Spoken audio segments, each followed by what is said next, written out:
routine. That's Dominic McNabb joining me here.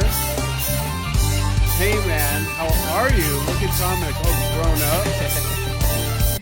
Uncle Dan. How are you, brother? My nephew, my one of my best friends and favorite drummers, coming to us from South Africa. I'm in Globe, Arizona, 100 miles east of Phoenix. And this is Dominic's. Is this your third or fourth time with me? I think about the third, I So think. I think so Not too. sure. So it's your third time. So much has happened since we talked last. First of all, you'll be 16 in 3 days, which blows my Yes. mind, which means you're probably already drinking beer, smoking cigarettes, and robbing old ladies, right? No, Just definitely kidding. not. Definitely not. Now, actually, you do have something really neat going on. If you haven't seen the promos, folks, I'm going to show a video in a moment, and I'm going to go back and forth between Dominic playing mad fusion, mad traditional jazz, and some, what would you call Facing the Gallows? Thrash metal? Metal? Like, what would you call? What are Uh, they? we're more on the heavy metal side. On the heavy metal Okay. side, yeah, Yeah. definitely. Okay, cool, Heavy metal cool. side. We got some great video that we'll show in a moment. But Dominic, first tell everybody, um, how did you get in the band? Did they find you? Did you audition? Did you find them? What's the story there? And it's not been that long, right? This is pretty new, like 2, 3 months. Yes. So it actually all started at a battle of the bands I did with another band, Cantrell. We played at an event called Vakin.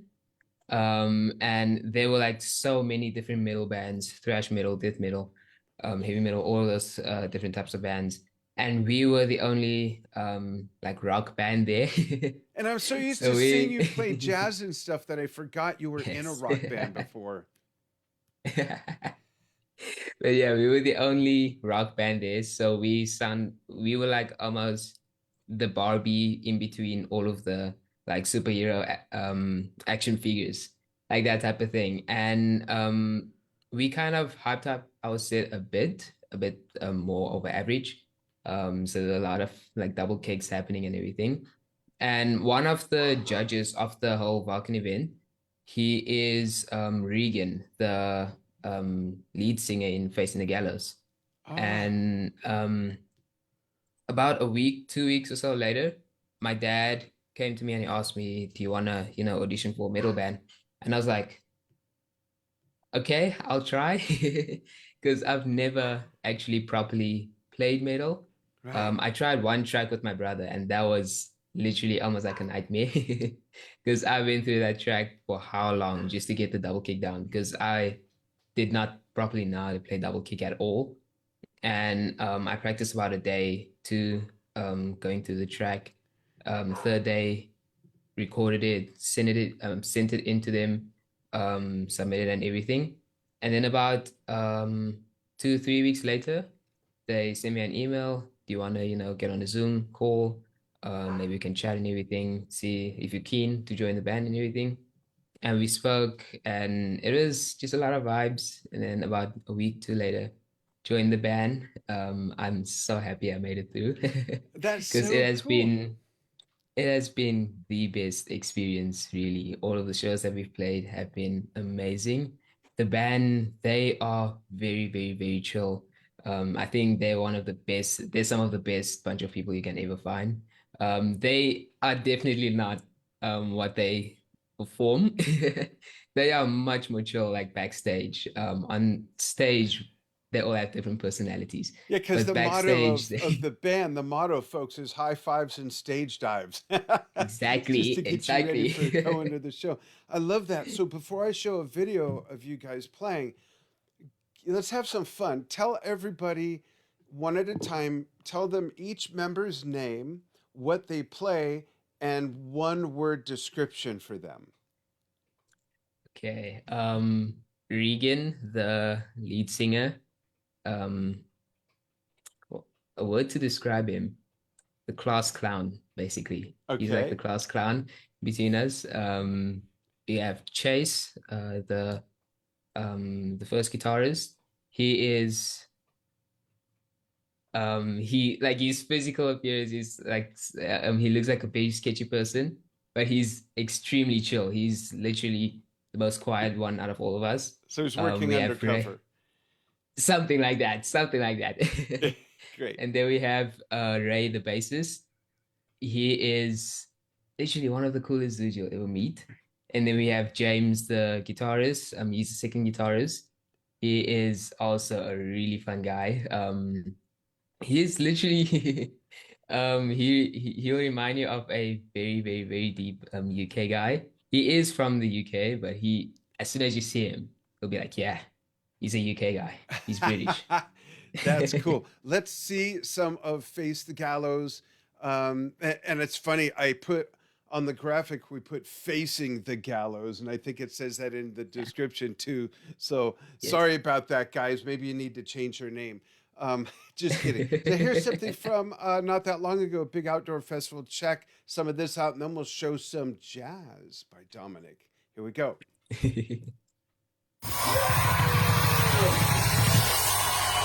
Ah, this is your solo. Okay, we'll show a little bit of this first. I'm gonna skip ahead a little. Check this out.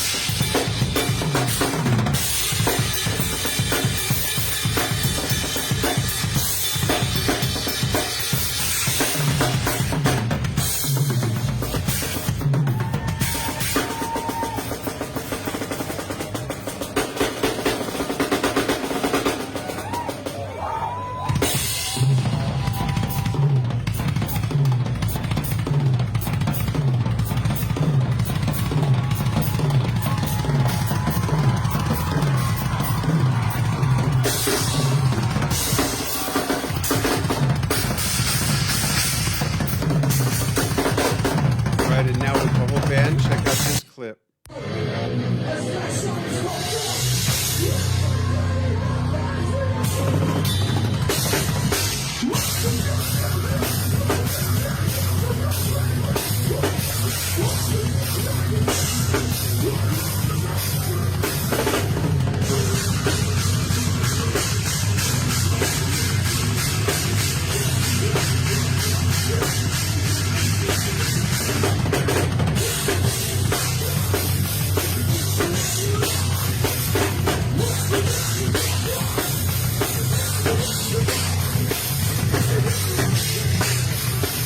Hey, now check this out.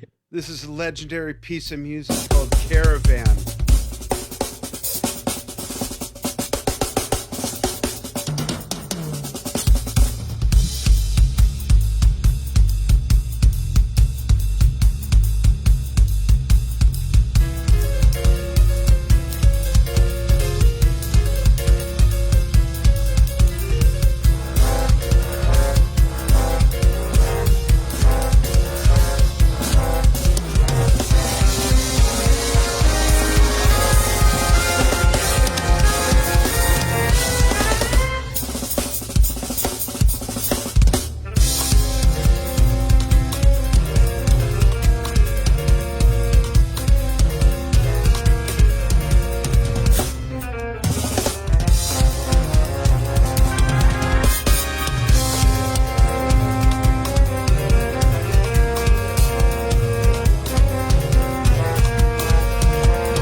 So cool. Just so cool to see you playing such completely different things. Was there an adaptation curve for you going from stuff like Caravan and the jazz infusion you were playing and then moving over to what Face the Gallows is doing? Was there a learning curve in a way? There was actually. My playing style is more or less wide. I'm literally up for any genre there is. But there was a bit of a curve when it came to learning, heavy metal and all of that, coming from jazz and gospel and all of that. Gospel chops I wanted to keep. I have to keep that in. But when it comes to like foot technique, playing with like ankles, heel toe, all of those type of stuff. Those stuff took me so long to get used to. Because I'm someone I never used to play double pedal. I always used to use single. Right. When I and I've been saw playing that single. solo, I was really blown away when I heard that. I was like, oh, he's got another pedal. Yeah. Yeah, I had to get a double pedal for that. But that was definitely one of the hardest parts. And also in heavy metal, there's no such thing as pocket. Yeah. Yeah. That's what that's one thing I learned from James. That's what I call him. That's one thing he taught me. He's like, this is heavy metal, no pocket. He said you can pocket here and there, but no pocket. You need to That's be busy. funny. You need to keep it busy all around. Like when it comes to building up different combinations between the splashes, some the stacks, Yeah. the Little bell. chinas, even having like stuff like that, even having improvisation with vocals on the toms and all of those type of stuff. So heavy metal was definitely like a bit. It was one of the hardest things for me to learn because it all had like a lot of things happening at the same time. I have to focus on my feet, keeping certain rhythms, plus my hands going all crazy around the drum kit without like nonstop. Yeah. So that was the hardest, literally one of the hardest genres to learn. I literally spent so long trying to get the tracks nailed down. Yeah. How many, Um, by the way? Because you're learning a new technique and a body of music you didn't know before, right? Yes, there was about 9 songs that I had to learn. And the thing is, when it comes to Facing the Gallows, they're not just average metal.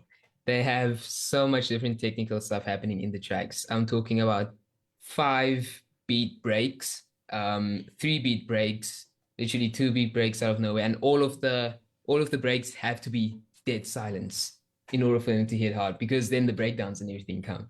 So Yeah. that's one thing, counting and all of that. That's a great lesson right there.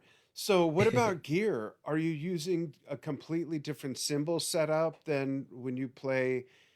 And I know you just moved and your studio's probably not set up yet, but in your studio, when you play to the jazz and the fusion, and then you play with Face the Gallows, are you using a completely different cymbal setup, different drums, different tuning, different heads? What's the gear switch off like? You'll be surprised. The ride that I'm using, the Feisty signature, Hmm. I think the Dog series, the signature Dog series. I'm not sure if it's the Mark II or the Mark One, but that ride, it's 20 inches, but that ride sounds perfect in jazz. And one of the best things is it has the perfect bow for metal. So Yeah. that I'm definitely keeping. And then I ordered a set of Feisty Masters, the also the Dog series a couple of months ago before I joined the metal band. I also use that for jazz a lot, and they work perfect at the metal gigs as well. Wow, that's Perfect. interesting.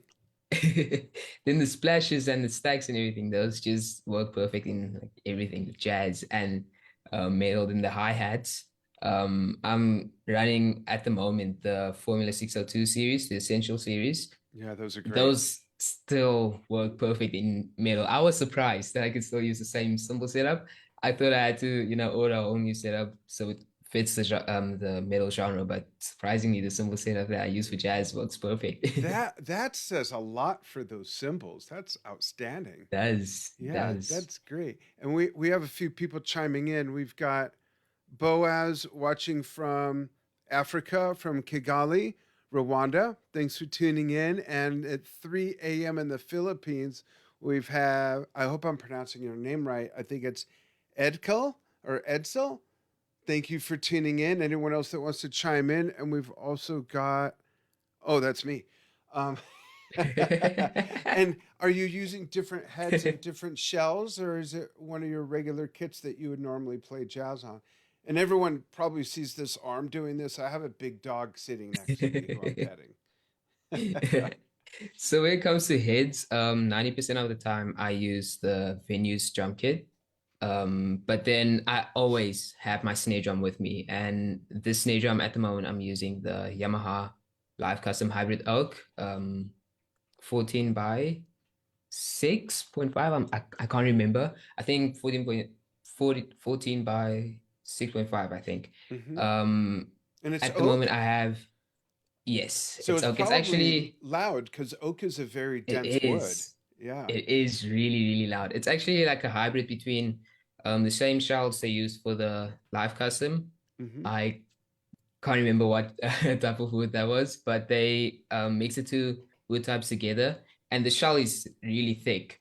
And one thing I love the most about it. Evans sent me a beautiful Evans hybrid for my snare top, and I can't remember what my snare side is, but that one Evans hybrid with the oak shell sounds perfect for metal. Wow, that's a At cool the moment, combination. Yeah, it that's is, it great. is.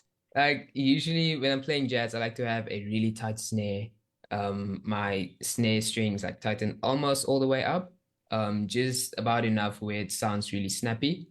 And you won't believe how it sounds in metal. It sounds like a gunshot on Well, stage. I want to show some more of your solo because there's a part in that solo where you come out of the part where you're playing with the audience, and then Yeah. you start doing something on the snare drum, and it sounds like a marching snare. It really sounds cool. So let's play that real quick. I'm going to pull that up, see if I can get right to the spot. I know about where it is. I'm paying attention. Let's see. I think it. There we go. There we go.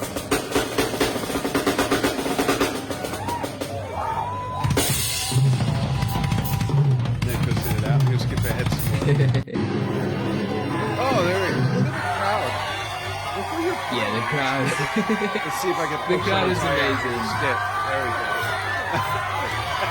There's another one. Cool. It's Oh, so man, I cool to feel see you doing this stuff. I'm so proud of you.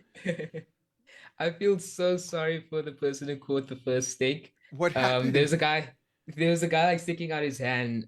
He wanted the steak, so I decided to throw it in that direction, and he missed the steak, and it hit him right on his foot, and the guy behind him caught the steak. Oh, gosh. Man, Oh, I feel boy. so sorry for him right now. So, what do you like most about playing this kind of music that's so different from what you were doing for so long? I don't know. It's different. It's a lot of fun to play. In middle, basically, you're just being yourself. Yeah. Just busy playing whatever you want, whatever feels right. Just play it, Is and it it more gets to the point. physical? Because I know that with the Yes. jazz and stuff you were playing, you did a lot of fast stuff and fills and solos, but it seemed like the technique was more conservative as far as how much you needed to move your body. There was a lot more Yeah. finesse and things like that. Whereas with this, it looks like you're getting much more physical with your torso and your limbs. So I'm thinking it's probably a little bit more of a workout physically. Yeah. It is. When it comes to technique, a technique I learned that I'm really not sorry for learning, was using your ankles. So that Really? really played a big role. Yeah, it's really amazing. So instead of using your whole leg or your calves, you're just moving your ankles like up and down, and it makes you way faster. And where it helped the most was I was in Cape Town. We did the Ram Fest there, and my beater, I was playing with a direct drive, which I'm really not used to. And with direct drives, they shoot back really quick. The beater shoots back extremely quick. So my left beater shot back and hit my The the vein shin? just on my calf muscle. Yeah. Now there was like a vein sticking out, and it hit one of those veins, and my whole entire calf muscle just shot up mid Oh. song, and I was like screaming. I was going crazy because that hurt so much. Oh, wow. And I thought, but I was really angry because I thought I wasn't going to be able to play the rest of the festival. And my dad jumped up. My dad came to come help me, and we were busy praying. I think that was the first time that I've ever prayed that hard, because I really wanted to finish the festival. And the rest of the festival, I had to play ankles only, no moving my legs at all because Yeah. that muscle was still really sore. So I couldn't use my legs at anything. But then when it comes to the rest of the technique in metal, yes, it's really more physical dedicated, but that's only for certain parts. So in the Yeah. breakdowns, um, you'll use more or less more upper strength, like beating the China out and all of that.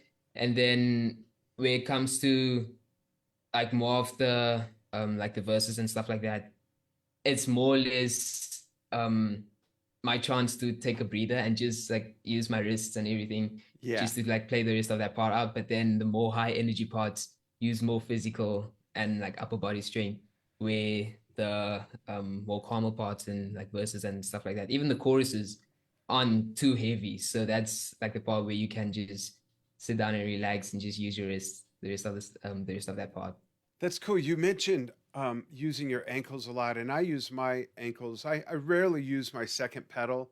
I have a single Mhm. pedal on my jazz kit, a double pedal on my real big kit, but I rarely use it. I mostly use my ankle and the ball of my feet. So I get like a twitch. And my heels have never touched the ground when I play in 54 years of Yeah. playing. Do you play heel up or heel down?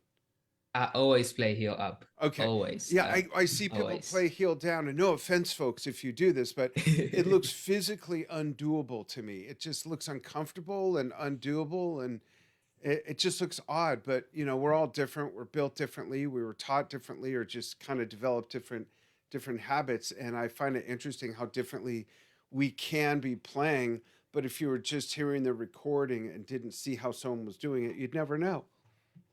Exactly. Yeah, which is why, Exactly. like, when people say, "Oh, you're not holding the sticks right," to somebody, it's like it's right for them if they're playing well. Like, who cares? If you hear the record, you'd never know Exactly. if they're holding Exactly. traditional or match or whatever. So I always find those arguments quite silly and those criticisms. Yeah. So I want to play something else here. This is from, if I remember right, let me see here, is Groove 97. And then we're going to show a little bit more metal. Check this out.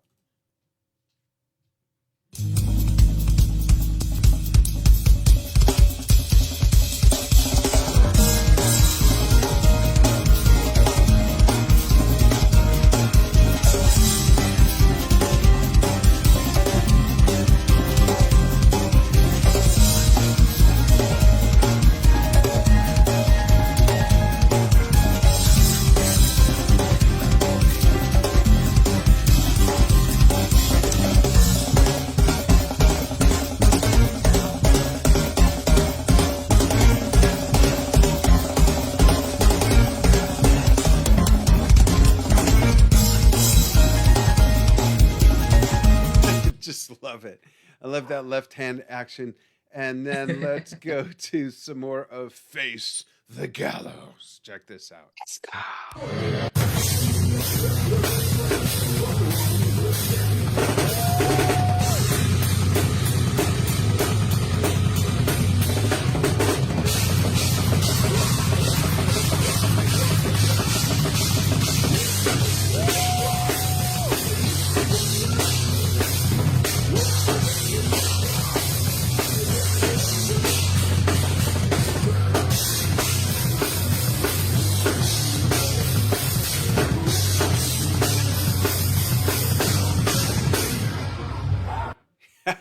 So cool. So I have a question about the different styles. Has your jazz playing been affected at all by some of the metal technique you're using? Like, do you find yourself integrating some of the stuff you do with Face the Gallows when you go back and play some fusion or jazz, and vice versa? How has your jazz chops and your acumen of playing jazz music for so long affected any of the technique in metal? Or is it just completely separate and it's unrelated in your playing? There was a time where playing metal and rock did affect my dynamics a bit. Mm, So I would play much louder. But that was something I was working on a lot, and seems to me like it's getting much better. But then other than that, like all the different genres that I'm playing are all separate. But when it comes to playing metal, I'll always use a lot of the jazz stuff. So a lot of the jazz chops that I do, I'll use them in metal. A lot of the gospel stuff I do, use them in metal. interesting. Even up to rock stuff, I'll use them in metal as well. So I kind of mix everything into the metal side. Yeah, that's great. It's interesting, and it's kind of in some ways not surprising. And I say that because if we go back to the '60s, when drummers like John Bonham, Carmine Appice, Mitch Mitchell, who played with Jimi Hendrix, Bill Ward, the first drummer for Black Sabbath, they're all known for playing rock for the most part and hard rock, but they didn't have Yeah. rock players to listen to. They listened to jazz and played jazz. And in some of those players that came out of the '60s, you can hear it in their playing a lot more. If you listen to like the first couple Jethro Tull albums, the first couple um, Black Sabbath albums, certainly in Jimi Hendrix music, you can hear the drummers' jazz influence in that playing. So it's it's sort of not surprising, but I think it's still really really neat that drummers It are is. able to bring from one, and that's why having so many tools in the toolbox is so important, right? So you can borrow even that one thing from that jazz solo you learned to throw in as part of a fill or an intro or something in a metal song. So it's all Exactly. about cross pollinating a song with genres, right? Definitely. So which do you like playing better? If you had to pick, if you had to pick metal or jazz, jazz or metal, Um, if I'm honestly speaking, and pretend your band members aren't watching. if I'm honestly speaking, I grew up with jazz. So I'd always stick to the jazz side. Yeah, That will always forever stay my favorite genre out of all, jazz and fusion. that's cool. That's cool. So, who are some of your rock influences? I know that when it comes to gospel chops and soloing, Eric Moore is a huge influence, right? Definitely, Yeah. definitely. And you'll never believe it, Eric Moore was one of my metal influences as well. Really? How cool. That's Yeah. right, because he definitely does both. Yeah. Yeah, he used to play with Suicidal Tendencies and also with Lilake Mm-hmm. for a while, and I used to watch his videos a lot. That's where I like started enjoying adding gospel chops to metal because he Right. did it in the Lilake albums, and that sounded perfect. And that's when I decided, okay, you know what? Let's add some gospel chops in this. Yeah, that's a great crossover musician right there. Also, I Great. remember you playing. Do I have it here? I don't think I have it in this folder. I remember you playing Grapefruit, right? You're a big Benny Greb fan? Did I see you playing Yes, that? yes. Yeah, I, that I was think years I ago. think I did. Yeah, it was a Yeah, while ago. Yeah, yeah. yeah. And Benny Tommy Greb Ico, is right? yeah, yeah. Benny Greb is a legend, a Yeah. legend. When it comes to drumming, one of the funniest dudes as well. So who's a newer drummer that you have fallen in love with the playing of, even if they're not a newish drummer on the scene, but new to you? Who's a new discovery for you? JD Beck, JD Beck. Oh, He cool. has been someone I've been watching over and over and over. More on the jazz side, and when it comes to metal, Chris Turner. Who? He's Chris? literally Chris Turner. Oh, Chris He's Turner. Yeah, literally a beast. that's cool. And the band Face the Gallows, you guys are pretty popular in South Africa, right? Yeah, Facing the Gallows, they are a legendary band. And that's why when I did my research on them and found out who they were, I was like, yes, yes, That's cool. please. Are you guys going And to I record was a really record thankful. together? We are hoping to actually. I'm really, really hoping to. At the moment, we're doing a lot more shows than recording, but hopefully soon. Hopefully soon we Great. do. Would that be new for you, recording with a band in the studio, or did you do that with your last band? I don't remember. I have recorded with bands in the studio as well. I've also done some live recordings as well. But yeah, but that would be a whole new experience, recording live, especially with a metal band. Yeah, that's That cool. would be really new. So let's talk about school. You're turning 16. You're in high school now. You've been playing drums most of your life. You've gotten really good, but you haven't let that, at least last time we talked, you haven't let that get in the way of your schoolwork, right? Yes. So at the moment, I'm in 10th grade, which is really, really, really stressful, to be honest. Like everyone goes through the 10th grade stress. But then I'm thinking of like my career path of choice is IT. I want to Oh, go really? fully into IT, like programming. I'm actually studying at the moment different programming languages because next year I would love to go full fledged and try and get a plus, a CompTIA A plus certification, and then maybe the year after try and get a Security Plus certification. Wow. That's definitely where I want to be because I love doing cybersecurity. Cybersecurity is a lot of fun. So that's Wow, where I that's want to really be. cool. So first of all, that's a solid career path. Number two, I know 4 or 5 people that are heavily in that world, and one of Oh them wow. is the former FBI director of the state of Arizona. No He's a way. friend of mine. Yeah, and that's what he No does way. a lot of now. He gets involved with that, and I have a couple other friends that work in that space. So if you ever want to Oh talk to wow. someone about what that career's like, at least here in the United States, I could be happy to connect you with them, and I'm sure they'd love Yes, to do a please. Zoom call and talk to you about the kind of work that they're involved in and what they do. Yeah. Definitely, please. Yeah. Cool. And where did you move to? Did you move far from where you lived before? Not actually too far, just a couple of blocks down, um, from where we used to live. Uh, so yeah. Cool.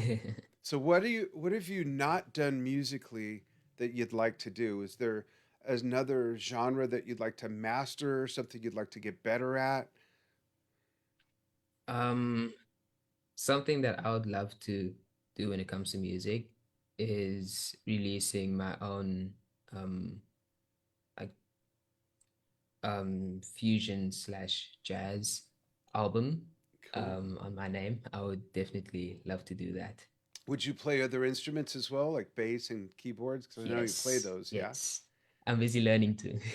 Cool. What is your aptitude like with with melodic music theory and your techniques on the keyboard and bass? How would you rate those compared to your drumming?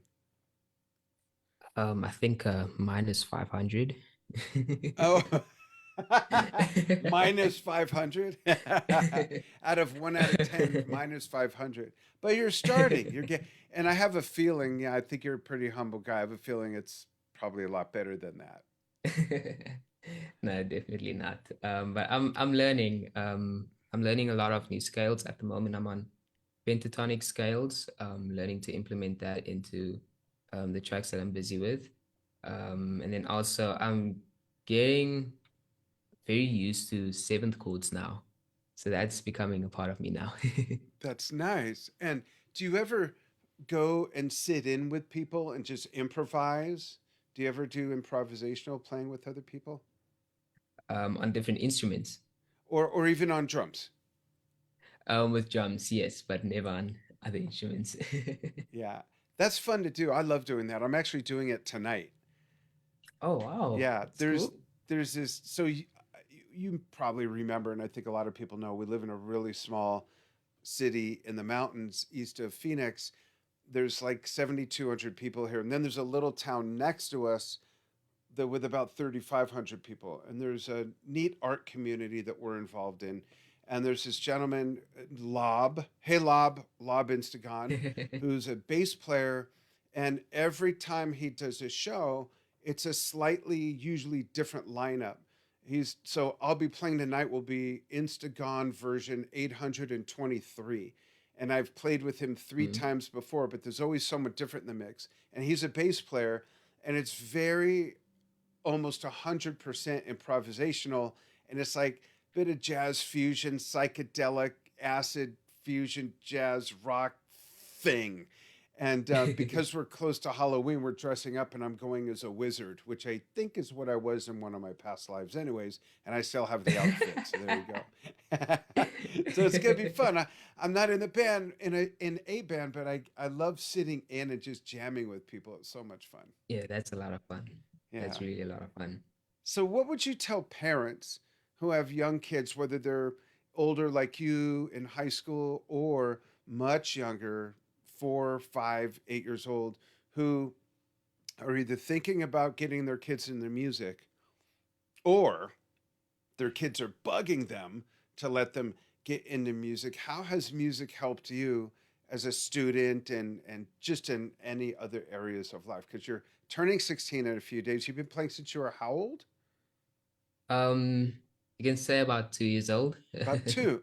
Okay, so a lot too. about 14 of the 16 years you've been playing, Yes. what would you tell parents to encourage them to go ahead and take that step with their kids? Let them try it out. Definitely let them try it out. And if it's a passion, I know every parent will see that. If their kid has a passion, they'll know it. Let them go full-fledged in it, invest the time in it. There are gonna be some sacrifices to be made, but trust me, those sacrifices are gonna benefit a lot. Because like my dad put all of his time into my passion, which was drumming. My dad literally sold his car to get me a drum kit, which was really that's something Yeah, that's something really it's priceless. It's a priceless act, really. And then yeah, just spend a lot more time in that. Because what I've learned from teaching is once a child gets into it, if there's no passion, they'll start to die down. Where it comes to playing, they won't anymore want to take note of anything. Or they'll like rock up to practice lessons and then only practice at the lesson or not practice at home or anything. There's no time being invested, and no monitoring on the child. But then when the kids with passion, come to lessons, they're there, they're ready, they practice a lot at home. And also, my dad always makes sure to encourage the parents to, always monitor the child and make sure the child is, focusing when it comes to that and just put a lot of time in that. that's great. So when you're not playing music or even thinking about music, what do you like to do? I love playing video games. I love like racing games like sim racing and also simcade. And then also like Call of Duty, different shooters. And then also I love spending time on my computer. I'm literally 24/7 on my computer, learning new programming languages, doing a lot of research, anything that has to do with computer, literally cybersecurity. I'm starting now at the moment, busy going through that, busy studying all of the YouTube tutorials, all of the courses and everything that you find online. That's really what I love doing with a lot of my time. And then music production, and most importantly, spending time with the Word of God. That's great. So, folks, we're going to leave you with this. I'm going to play. I'm going to play more of. I'm looking at my selections here. More of Dominic's solo from that Face the Gallows show, and then the video will just at some point end. But Dominic, stay on the line with me, okay? All right, and folks, thank you so much for following what we do here at Drum Talk TV. Thanks for joining Dominic McNabb and myself, Dan Shinder, here on Drum Talk TV. And go to, and Steve will put it in the comments and pin it to the top, go to www.drumtalktvbrilliance.com and check out our new membership site. Foghat is going to be contributing. Mark Schulman's going to be contributing. Peter Lockett's going to be contributing. Jonathan Joseph emailed me this morning. He's going to be contributing. We've got a lot of bands and artists who are going to be doing roundtable Q&A sessions with our members, privately streamed concerts. We've got tons of other stuff coming. Go at least check it out. And maybe you'll see Face the Gallows there as well. And here's Dominic with more of his solo. Thanks, folks.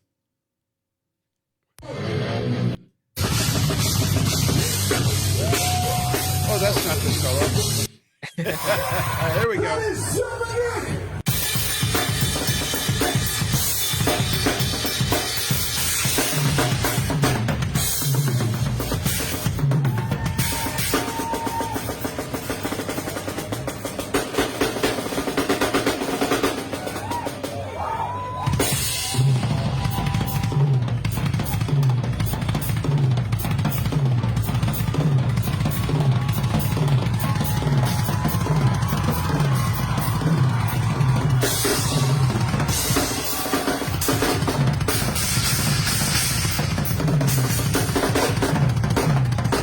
Thanks so much, everybody. We'll see you very soon.